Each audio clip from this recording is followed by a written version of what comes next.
Al norte de la provincia de Ávila existe una comarca teñida por el dorado de sus campos de cereales, donde cada pueblo tiene un pequeño tesoro en sus iglesias mudéjares, ya sean sus impresionantes retablos, cuyos relieves tienen tanto volumen que parecen auténticas esculturas, o la multitud de artesonados que ocupan los techos de sus iglesias y muestran la clara influencia mudéjar. Comenzamos nuestro paseo por los retablos y artesonados de las iglesias mudéjares de La Moraña. ¿Nos acompañan?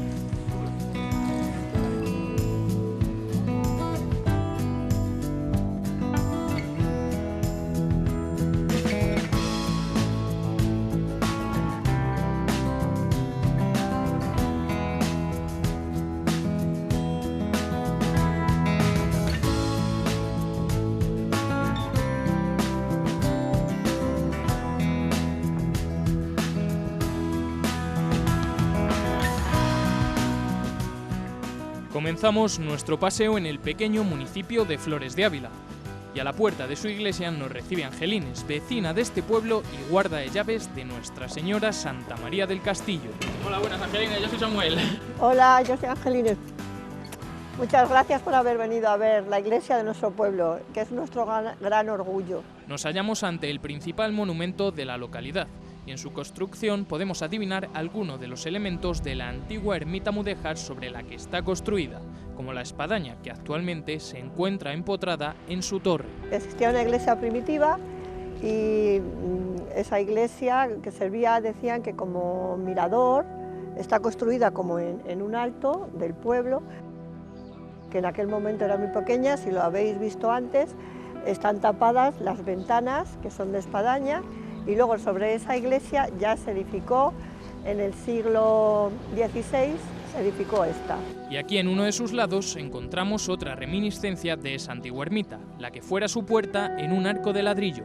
Y es que este elemento es recurrente en toda la construcción. La hemos tenido completamente tapada, ha estado de cemento, con los años se quitó el cemento, el soportal estaba completamente destruido y como hace 27 años o así, pues el párroco que estaba aquí entonces, don Porfirio Grande, lo volvió a reconstruir. Buscando todas las columnas de granito para reconstruir esta parte de la iglesia. Tiene 3 naves, 2 laterales, una central que es mayor, está dividida por arcos de medio punto y tiene las columnas, están decoradas con bolas, que también en su día estuvo también todo tapado. O sea, ahora estamos viendo la iglesia como estaba cuando se hizo. Pero ahora es momento de pasar al interior del templo. Pues si queréis, entramos y la vemos por dentro. Perfecto. Donde se encuentra, sin duda alguna, uno de los tesoros más interesantes de La Moraña. Sí, sin duda. El tesoro más grande que tenemos en Flores es nuestra iglesia y sobre todo nuestro retablo. Un retablo de estilo renacentista del siglo XVI, cuyas pinturas elaboraron Diego de Rosales y su hijo Gabriel. Vemos la Anunciación, el nacimiento del niño, la adoración de los reyes y la huida a Egipto. Como veis es un nacimiento, ponemos todos los años el nacimiento, pero no hace falta porque le tenemos de continuo. Luego lo que es ya el retablo está dividido en calles y es como una catequesis. Es sobre la vida de la Virgen María. El nacimiento de la Virgen María, la presentación de ella en el templo, la anunciación, la visita a su prima Isabel, luego ya cuando nace el niño, cuando el niño se escapa al templo y está hablando con los doctores y a ellos se los ve en la parte de atrás cómo van a buscarle. Luego también tenemos la tabla de Pentecostés, que la tabla de Pentecostés estuvo en las Edades del Hombre en el 2004 presidiendo el cartel presidencial que se llamaba Testigos. Al otro lado tenemos la Dormición de la Virgen, que la Dormición de la Virgen también fue una tabla que también estuvo expuesta en las Edades del Hombre, y luego la siguiente tabla es la Ascensión de la Virgen a los cielos. Luego en la parte superior del retablo tenemos lo que es la pasión, la muerte y la resurrección de Cristo. Si veis, en la tabla central, la que está encima de Santa María del Castillo, tenemos el Calvario. El Calvario está hecho, parece que son esculturas que están, del relieve que tiene, parece que son esculturas que están fuera del retablo, o sea que se podrían sacar del retablo.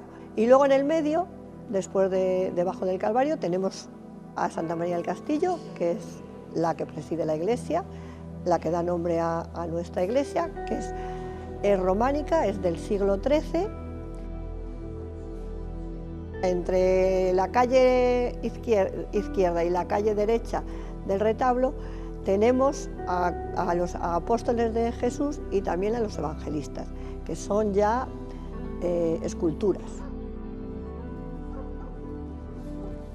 Abandonamos Nuestra Señora Santa María del Castillo y antes de introducirnos en el mundo de los artesonados vamos a conocer de primera mano cómo se construían. Visitamos el Centro de Interpretación de la Carpintería Mudéjar Abulense, en Narros del Castillo, donde Ángel nos recibe rodeado de reproducciones de estas creaciones. Y una de estas, la de la iglesia de Villamayor, nos va a servir de ejemplo de cómo se creaban estas maravillas. La iglesia de Villamayor tiene una auténtica joya de la carpintería histórica española. Esta armadura, en la cual, bueno, puedes ver aquí una foto, ¿vale? Formaba parte de una antigua iglesia que estaba ubicada en Fontiveros. Existen actualmente libros de fábrica de la iglesia de Muñoz Sancho en la que se hablan de ciertos trabajos realizados por dos carpinteros que se encargaron de trasladar esta cubierta del pueblo de Fontiveros a el de Villamayor, con la particularidad de que la cubierta era tan importante que la obra de fábrica se hizo a imagen y semejanza de la cubierta, y no al revés. Porque esta carpintería supone la culminación de un oficio y de la técnica de prefabricar en taller complicadas cubiertas y artesonados, que luego se montaban en los edificios. Tenemos que pensar que normalmente estas cubiertas estaban situadas en los lugares más dignos de la iglesia, normalmente en presbiterios y en capillas, etcétera, etcétera. En el caso de la iglesia de Villamayor, está ubicada en el presbiterio de la iglesia. Es una estancia cuadrada, si bien en la mayoría de las estancias cuadradas que llevan armaduras ochavadas, puedes ver que tiene lo que es una especie de octógono central, se hicieron así fundamentalmente porque el octógono sale como resultado de arriostrar, de atar el estribo. El estribo será una pieza en la cual los paños de la cubierta van a apoyar. Para rigidizar y dar resistencia a este estribo se colocaban unas piezas en diagonal que se llaman cuadrales, que se van a encargar, como he dicho antes, de dar firmeza al estribo. Y a continuación se van a situar unas piezas que forman parte de casi todas las cubiertas. Son los aliceres, son una especie de tablas que van a tapar huecos en ciertas armaduras. Bien, una vez colocados esta primera banda de aliceres, que normalmente en estos aliceres se les decoraba con tallas o con motivos pictóricos, a continuación se colocaba lo que es una especie de pieza intermedia que vamos a llamar tocadura y cuya función también era dar firmeza a todo el arrocabe. El arrocabe, en definitiva, era el conjunto de piezas que van a formar el estribo de la armadura antes de colocar los paños inclinados, ¿de acuerdo? Entonces, colocaríamos ahora, que es lo que vamos a hacer, las piezas de la solera, ¿vale? Como veis,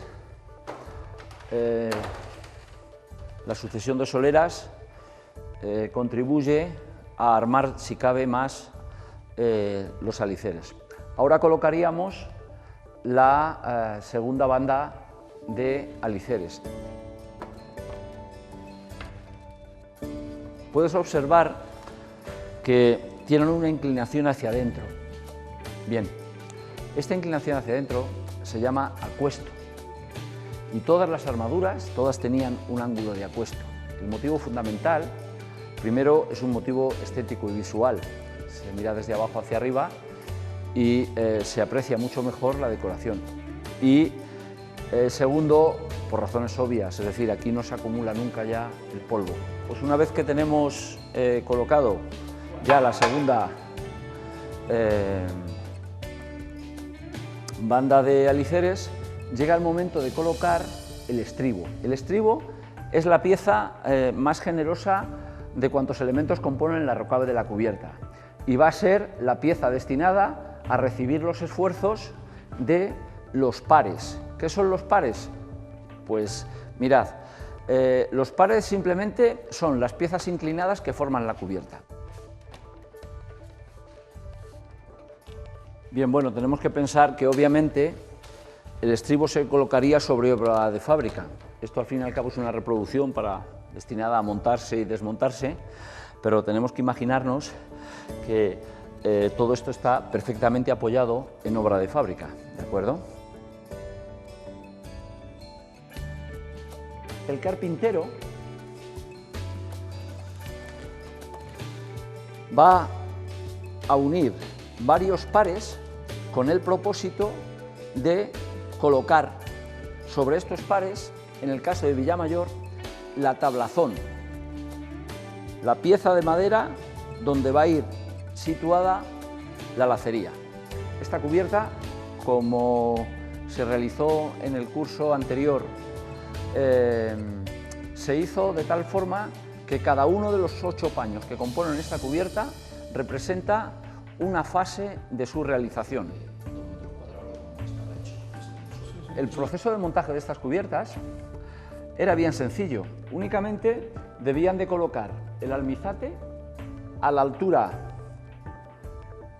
que tienen que llevar los pares y una vez colocado el almizate se colocarían los paños sobre el estribo y lo único que tendrían que hacer los paños sería bascular sobre el estribo y ensamblar sobre los nudillos. Vamos a situar el almizate a la altura que ha de ir y nosotros lo único que vamos a tener que hacer ya es colocar los paños en el estribo y van a ir ensamblados. El paño, una vez montado y unido, se izaba y se apoyaba en el estribo. En este caso se situaban en las escopladuras del estribo, se basculaba y apoyaba sobre el almizate. Si nos fijamos en este segundo paño, hay unas piezas, que luego hablaremos de ellas, que se llaman limas, que tienen una serie de rebajes en el perfil de la madera. Simplemente estos rebajes forman parte del diseño de la acería. Esto es muy importante porque cuando la cubierta esté terminada y miremos al diseño de la acería de la cubierta, no vamos a poder distinguir entre aquellas piezas que forman parte de la estructura, como es el caso de esta lima, y aquellas otras piezas que simplemente son decoración. Sobre esta tablazón será donde empecemos a situar la lacería. La lacería comienza con un proceso de replanteo. El replanteo es un poco donde debemos ubicar las ruedas de lazo. La rueda de lazo es el motivo de lacería fundamental. Como veis, hacemos un replanteo previo a las ruedas de lazo y la ubicación donde debemos situarlas, ¿de acuerdo? Una vez realizado el replanteo, es el proceso de trazado y de dibujo de la lacería. Pues una vez realizado el replanteo, que tenemos aquí a nuestra izquierda, a continuación el tracista debía de situar las piezas sobre el replanteo que había realizado anteriormente. Había calculado el grosor de la cinta previamente y sobre esa cinta, aplicando unos cartabones, iba a realizar una serie de trazos que le iban a dar la pauta para dibujar las piezas que componían el trazado de la acería. Los carpinteros de Lo Blanco consiguieron estandarizar de una forma muy eficiente el tema del trazado de la acería, y lo consiguieron a partir de unos cartabones que eran los que iban a proporcionar los ángulos de encuentro de las piezas que formaban parte del diseño de la acería. Una vez realizado las escopladuras en las limas y clavada las piezas que vamos a llamar taugeles. Por eso esta carpintería, cuando las piezas de decoración no forman parte de la estructura, hablamos de una lacería ataujerada, porque viene de clavar taugeles sobre una tablazón. Y cuando la lacería forma parte de la estructura y va ensamblada de forma lateral, se llama carpintería de lazo apeinazado. Bien, bueno, pues una vez que tenemos los taugeles ya clavados sobre la tablazón, simplemente les situamos en el estribo.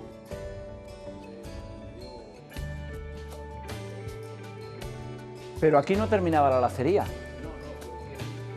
En el caso de muchísimas cubiertas, por mucho afán que pusiera el carpintero en enmascarar las piezas estructurales, a veces le quedaban a la vista piezas que no formaban parte del lazo, y él tenía mucho interés en que eso no se viera.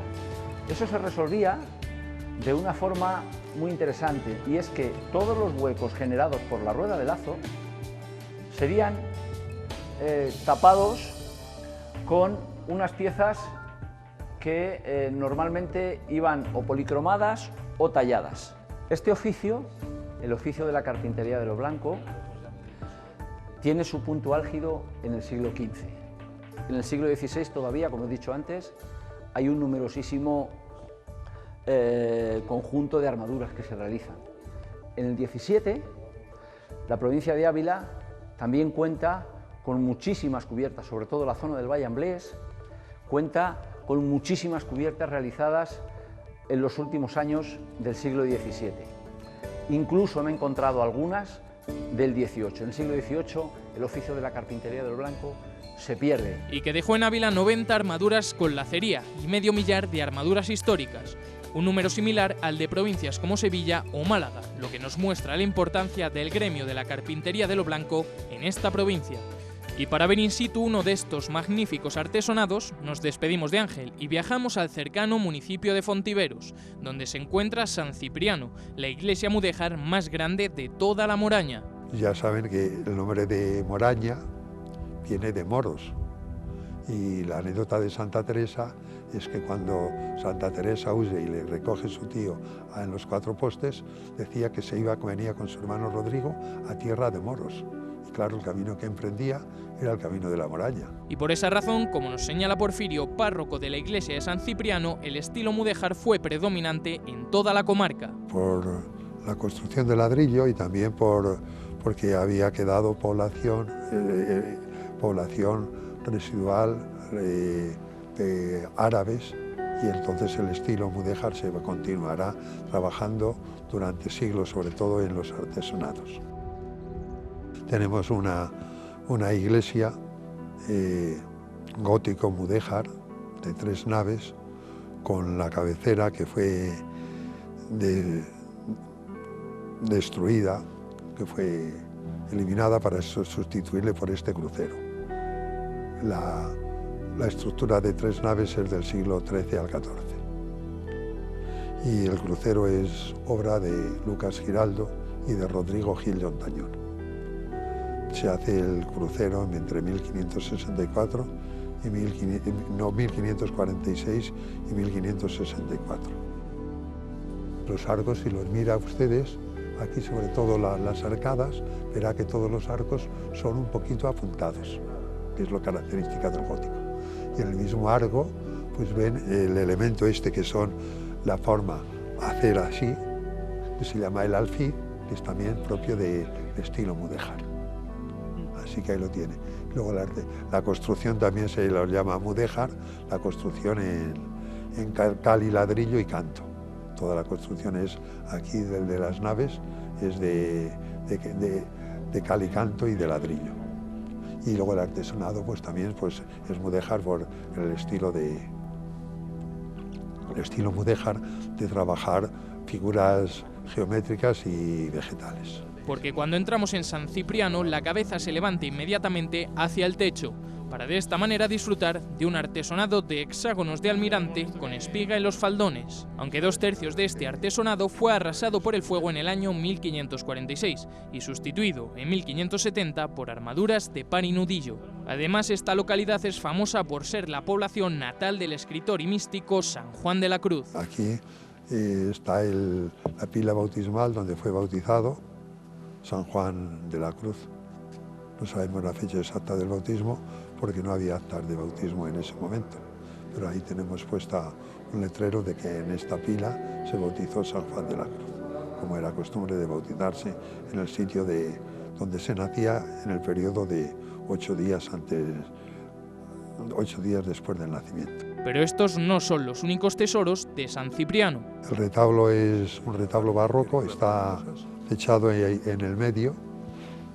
En el medio pone año San Cipriano, titular de esta iglesia, 1763, en esa especie de óvulo que está entre las dos esculturas. La escultura principal es San Cipriano, que fue obispo de Cartago, que murió mártir hacia el 257, 58, 59, y arriba es San Segundo, según la tradición, que bien conocen, el primer enviado apostólico, varón apostólico o primer obispo de Ávila.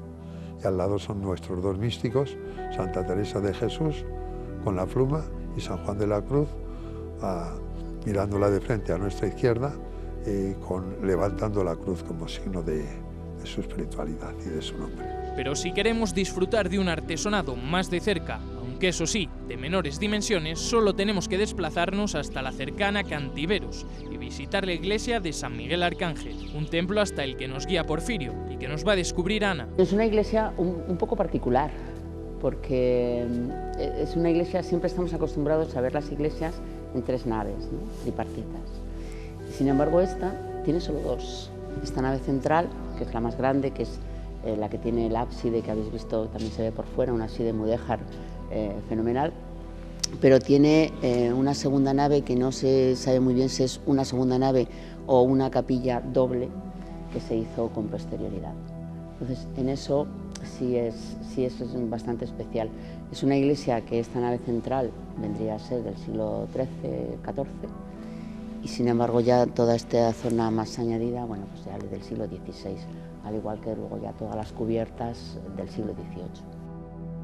Es un estilo mudéjar, como casi todas las de la Moraña, sobre todo en esta franja, que tenemos la representación del mudéjar por excelencia. Se ve, más que en el interior, se ve mucho en el exterior. Vemos mucho el ladrillo y sobre todo el ábside con los arcos ciegos del exterior, porque en el interior todo ese ábside, que es mudéjar, y toda la cubierta de madera mudéjar está tapada en el siglo XVIII, con el estuco típico de la decoración del siglo XVIII, al igual que todo el ábside, con el retablo y con el estuco. Pero sin duda alguna este estilo mudéjar se aprecia en su artesonado, un ejemplo de carpintería que hace destacar a esta pequeña iglesia. Lo que se ve perfectamente es el artesonado que tenemos del bajo coro. Es un artesonado plano, un artesonado que servía, porque no pesaba tanto como los artesonados de cubierta, servía para decorar toda la tribuna del coro. Entonces, justo debajo del coro, un artesonado plano con estrellas de 10 puntas, de los cuales cuelgan piñas para decorar algo más. Y en el frontal tenemos ya el artesonado con un poquito de reminiscencias mudéjares, con las hojas de acanto, pero sobre todo con reminiscencias renacentistas. Pero la parroquia de San Miguel Arcángel sigue guardando sorpresas y curiosidades. Es muy particular que vemos los retablos, que son todos del 18, pero los vemos sin policromar. Que es muy curioso porque podemos ver cómo los retablos son de madera. Hay mucha gente que piensa que los retablos son de oro o que los retablos son, como en este caso el retablo mayor, que tiene una decoración que parece mármol, los traspantojos, ¿no? Y sin embargo podemos ver cómo realmente hacían un retablo.